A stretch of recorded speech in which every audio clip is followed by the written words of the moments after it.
পড়েছি, তার নাম প্রশ্ন। কবিতাটি লিখেছেন কবিগুরু রবীন্দ্রনাথ ঠাকুর।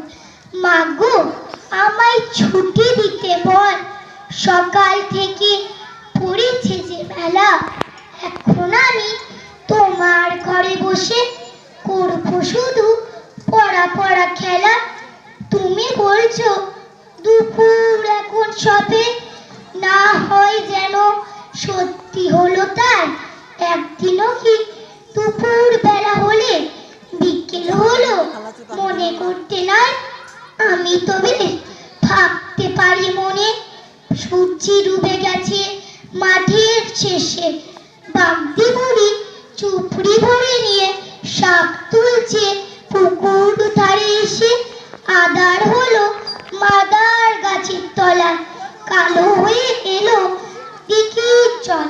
হাটের থেকে সবাই এলো ফিরে, মাঠের থেকে এলো চাষির দল।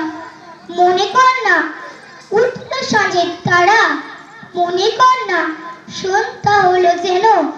একদিনও কি রাতের বেলায় দুপুর যদি হয়, দুপুর বেলায় রাত হবে না কেন? নমস্কার। একটা জোরে